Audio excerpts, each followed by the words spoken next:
ना अंडा, ना कंडेंस्ड मिल्क, ना दही। तो फिर कैसे हमने इस केक को बनाया? एक बार इसका टेक्सचर देख लो, फिर आपको आगे सिखाती हूँ बनाना। Welcome back to our channel Kanika cooking class. अगर आप चैनल पे न्यू हो तो चैनल को सब्सक्राइब कर दो, जिससे आपको रेसिपीज के नोटिफिकेशंस मिल पाए। यूट्यूब और इंस्टाग्राम और फेसबुक पर कनिका कुकिंग क्लास से हमारे चैनल का नाम है। फेसबुक और इंस्टा पर आप हैं तो हमें वहां पर भी फॉलो कर लें, यूट्यूब पर हमें सब्सक्राइब कर लें। डेली रेसिपीज आती हैं। यहाँ पर मैं बेकिंग और कुकिंग दोनों ही चीजें सिखाती हूँ। तो एक बार ये स्पंज केक का टेक्सचर देखो, कितना सॉफ्ट है। ये कोई हमने प्रीमिक्स से नहीं बनाया है, सारा ही हमने स्क्रैच से बनाया है। कितनी प्यारी जालियां आई है इसके अंदर। तो चलो बनाना स्टार्ट करते हैं हम इस अमेजिंग से स्पंज केक को। आप इसे बनाकर अपना बिजनेस स्टार्ट कर सकते हो, आप इसे अपनी केक्स की रेसिपी में यूज कर सकते हो। तो बिल्कुल ही इजी तरीके से हम इसे बनाएंगे। बस आपको क्या करना है, जैसा जैसा मैं आपको बताती जाऊंगी वैसे ही आपको इंग्रेडिएंट्स को नोट डाउन करना है और प्रोसेस को फॉलो करना है। तो चलिए स्टार्ट करते हैं। सबसे पहले रूम टेम्परेचर का मिल्क लेना है आपको, 200 ml मिल्क। सारे इंग्रेडिएंट्स आपको बिल्कुल ही मेजरमेंट से लेने हैं। आपको ऐसा नहीं करना कुछ भी आप ऊपर नीचे लो, सारे इंग्रेडिएंट्स मेजरमेंट से होने चाहिए। 200 ml मिल्क में ऐड करना है आपको 1.5 TSP विनेगर और 1 टेबल स्पून मिल्क पाउडर। साथ ही में हम यहाँ पर ऐड करेंगे ऑयल। ये अनफ्लेवर्ड ऑयल है, 65 ml ऑयल जाएगा यहाँ पर। मैंने यहाँ पर सनफ्लावर ऑयल को यूज किया है, आप जो भी आप अनफ्लेवर्ड यूज करना चाहो वो ऐड कर सकते हो।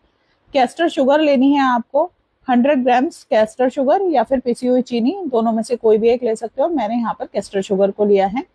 अब साथ ही में इसको आपको मिक्स करना है। जितने हमने ये इंग्रेडिएंट्स ऐड किया है, milk, vinegar, milk powder, castor sugar, इन सभी को आपको अच्छे से मिक्स करना है। यहाँ मैं स्पैचुला की हेल्प से कर रही हूँ, आप चाहे तो बैलून विस्क को भी यूज कर सकते हो। अब आप यहाँ पर देखोगे जो मिल्क था वो कर्डल होना स्टार्ट हो चुका है। तो ये बिल्कुल सही प्रोसेस है, आपको बिल्कुल भी घबराना नहीं है, ये प्रोसेस हमारा सही जा रहा है। अब हम यहाँ पर ऐड करने वाले हैं वनीला एक्सट्रैक्ट को। आप चाहो तो वनीला एसेंस को भी ऐड कर सकते हो। अगर पाइनएप्पल स्पंज बनाना है तो पाइनएप्पल एसेंस को भी यहाँ पर ऐड कर सकते हो। यहाँ पर मैं वनीला एक्सट्रैक्ट ऐड कर रही हूँ, 1/2 TSP। अब हम इसे मिक्स कर लेंगे अच्छे से। इस स्पंज को आप बनाओगे ना तो कई बार बहुत सारे मेरे स्टूडेंट्स की भी प्रॉब्लम रही है कि कई बार मैम स्पंज हम बनाते हैं तो वो ऊपर से चिपचिपा हो जाता है, या फिर कंडेंस मिल्क वाला बहुत कॉस्टली पड़ता है बिजनेस करते हैं। तो ये आपके लिए बिल्कुल परफेक्ट है। बेसिक जो इंग्रेडिएंट्स है वही आपको लेने हैं। यहाँ पर हम इसे मिक्स करते जाएंगे। मिक्स कब तक करना है आपको, जब तक आपका जो शुगर ऐड किया है वो डिजोल्व नहीं हो जाता। अब हम ऐड करने वाले हैं यहाँ पर मैदा। ये मैदा को मैंने पहले से ही 2 बार छान लिया था। ये 150 ग्राम्स मैदा है। जब भी हमेशा आप ऐड करोगे किसी भी बेकिंग के लिए बैटर बनाओगे तो हमेशा छान कर ही ऐड करना है, क्योंकि उसमें जो लम्स होते हैं वो हमें नहीं चाहिए, उसे हमें डिस्कार्ड करना होता है। अब 1/2 TSP बेकिंग सोडा लेना है, 1/2 TSP बेकिंग पाउडर लेना है और पिंच ऑफ सॉल्ट लेना है। इसे भी हम अपने मिक्सचर में ऐड कर देंगे और इसे बैटर को फोल्ड कर देंगे। दोनों ही ड्राई और लिक्विड जो कंटेंट है इसको हम मिक्स करेंगे और एक स्मूथ सा बैटर बना लेंगे। हमेशा एक चीज याद रखना, जब भी आप केक का बैटर बनाओगे ओवर बीटिंग नहीं करनी है आपको, अदरवाइज आपका जो बेक है वो चुई हो जाएगा, बैठ जाएगा। तो इसको बहुत लाइट हैंड से ही आप बनाएं और जो साथ ही साथ आपको लम्प्स मिले उन्हें आप बस्ट करते जाएं। यहाँ पर देखो बहुत ही लाइट हैंड से मैं स्पैचुला से इन्हें बस्ट कर रही हूँ। आप यहाँ चाहो तो बैलून विस्क की हेल्प से भी इसे बैटर को बना सकते हो, लेकिन ओवर बीटिंग बिल्कुल नहीं करनी है। कब तक मिक्स करना है लाइट हैंड से, जब तक आपके गांठे जो है वो डिजोल्व नहीं हो जाए। तो यहाँ पर देखो मेरा जो बैटर है वो बन चुका है। इसकी कंसिस्टेंसी जो है वो ये रहेगी आपको, और इसके अंदर इंग्रेडिएंट्स ऐड करने की जरूरत नहीं है।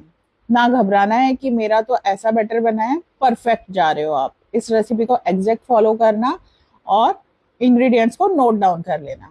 बाकी वीडियो मेरा अपलोडेड है, आप कभी भी आकर चैनल पर देख सकते हो। यूट्यूब पर तो हमेशा ही रहता है और फेसबुक पर भी।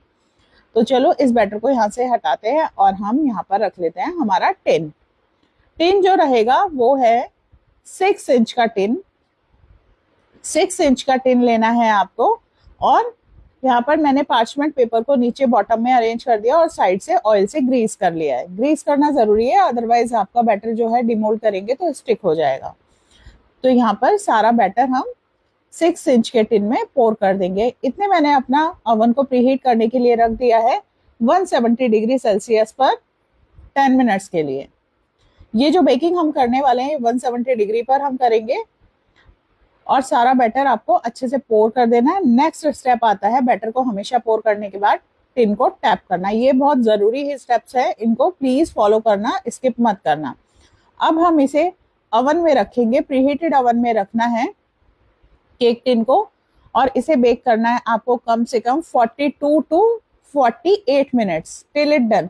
जब तक ये कंप्लीट नहीं हो जाता 42 मिनट से 48 मिनट्स तक का इसका टाइम रहेगा, तब तक आपको इसे बेक करना है। अब ये हमने रखा है मिडिल रैक पर, आपको अपर रैक पर और लोअर रैक पर नहीं रखना है, मिडिल रैक पर ही सारी बेकिंग करनी है। डेली मैं ये बात आपको बताती हूँ।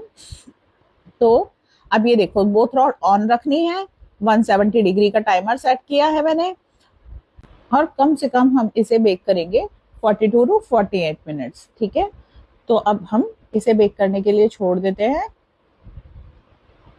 ओटीजी के अंदर। जैसे ही ये आपका बेक होगा आप इसे बाहर निकालोगे और इसके ऊपर कोई किचन टॉवल कवर करके रख दोगे थोड़ी देर के लिए, 5 से 7 मिनट के लिए। उसके बाद ही आप इसे डिमोल्ड करोगे। यहाँ पर मैंने इसको कवर करके रखा, उसके बाद हम इसे टिन से रिमूव कर लेते हैं, डिमोल्ड कर लेते हैं और देखो कितना इजीली इसका पार्चमेंट पेपर भी रिमूव हो गया और सुपर सॉफ्ट तैयार है हमारा वनीला स्पंज। अभी मैं आपको इसके स्लाइसेस करके दिखाती हूँ जैसा मैंने वीडियो के शुरू में दिखाया। आप इसे किसी भी केक रेसिपी में यूज कर सकते हो, आइसिंग कर सकते हो, व्हिप क्रीम के साथ यूज कर सकते हो, तो बहुत ही अमेजिंग जाएगा। ये टेस्ट इसका सुपर अमेजिंग है। तो देखा यहाँ पर हमने विदाउट किसी केमिकल के, किसी कंडेंस्ड मिल्क के या फिर दही के बिना इतना अच्छा हमने केक तैयार करा है। इसकी सॉफ्टनेस आप चेक कर सकते हो। इसे बनाइए और यूज कीजिए अपनी किसी भी रेसिपी में। बहुत सारी रेसिपीज हम बना सकते हैं और इस केक की खास बात है आप इसे ड्राई भी कंज्यूम कर सकते हो। तो चलिए चैनल को सब्सक्राइब कर दीजिए और आपको रेसिपी अच्छी लगी है तो एक कमेंट सेक्शन में एक हार्ट जरूर ड्रॉप कर देना कि आपको हमारी रेसिपी कैसी लगी है। तो जाते जाते दोबारा से मैं आपको इसका टेक्सचर दिखा देती हूँ। कभी भी आप नाइफ से कट करो। एक और इम्पोर्टेंट बात है, यहाँ पर मैं सेरेटेड नाइफ का यूज करती हूँ स्पॉन्ज को कट करने के लिए, तो वो बेस्ट नाइफ है स्पॉन्ज कटिंग के लिए। तो आप भी उसी नाइफ को यूज करना जो ब्रेड कटिंग के लिए हम लोग यूज करते हैं, सेम नाइफ। अगर आप हमारी ऑनलाइन वर्कशॉप भी ज्वाइन करना चाहते हो तो ऑनलाइन वर्कशॉप हमारी लाइव रिकॉर्डेड सेशंस हैं, वर्ल्ड वाइड रनिंग है हमारी क्लासेस। मोर देन 120 क्लासेस हमारे पास अवेलेबल है, आप कहीं से भी उन्हें ज्वाइन कर सकते हो। सारी ही एगलेस वेज क्लासेस अवेलेबल है मेरे पास। तो अगर आप ज्वाइन करना चाहते हो तो मुझे व्हाट्सएप ड्रॉप कर सकते हो 6306314340 पर, आपको वहां से सारी डिटेल्स मिल जाएंगी। या फिर आप मुझे कमेंट सेक्शन में कमेंट भी ड्रॉप कर सकते हो वर्कशॉप ज्वाइन करना चाहते हो तो। बाकी आपके लिए मैं डेली रेसिपीज लेकर ही आती हूँ, आप उन्हें फॉलो कर लीजिए बस। आप यहाँ से भी बेकिंग प्रो बन सकते हो। तो आज की रेसिपी मैं यहाँ पर एंड कर रही हूँ और मिलते हैं कल एक न्यू रेसिपी के साथ। Till then bye.